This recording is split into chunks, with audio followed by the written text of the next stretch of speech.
નમસ્કાર મિત્રો, વિડીયોમાં તમારું સ્વાગત છે। જી હા મિત્રો, અત્યારે હાલ મોટા અને મહત્વના સમાચાર સામે આવી રહ્યા છે। તો મિત્રો વાત કરીએ તો ચિપ્સ બાળકોને સૌથી વધુ પસંદ હોય છે। ઘરની બહાર નીકળતા જ બાળકો સૌથી પહેલા ચિપ્સના પેકેટની ડિમાન્ડ કરે છે। ઘણીવાર માતા પિતા પણ બાળકોને ઘરમાં ચિપ્સના પેકેટ લઈ આપે છે, પરંતુ શું તમે જાણો છો કે આ ચિપ્સ તમારા બાળકને સ્વાસ્થ્ય પર કેટલી ખરાબ અસર કરે છે? પેકેટ બંધ ચિપ્સના ફક્ત તમારા બાળકોના મોટાપાને શિકાર બનાવે છે, પરંતુ તેની ઘણી બીમારીઓને ઘેરી લે છે। જી હા મિત્રો, અત્યારે હાલ મોટા સમાચાર સામે આવી રહ્યા છે।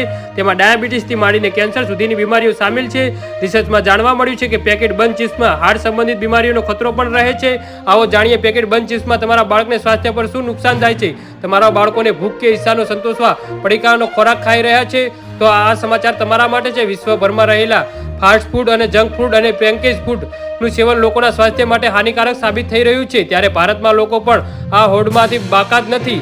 ભારતભરમાં લોકો પોતાના બાળકો માટે પેકેજ ફૂડ એટલે કે પડીકાનો ખોરાક ખાઈ રહ્યા છે। જી હા મિત્રો, અત્યારે હાલ મોટા સમાચાર સામે આવી રહ્યા છે। તો મિત્રો, આના વિશે તમારું શું કહેવું છે તો નીચે અમારી કમેન્ટ બોક્સમાં જરૂરથી જણાવજો, અને અમારી YouTube ચેનલને સબસ્ક્રાઇબ કરવાનું ભૂલતા નહીં। વિડીયો પૂરો જોવા બદલ તમારો ખૂબ ખૂબ આભાર।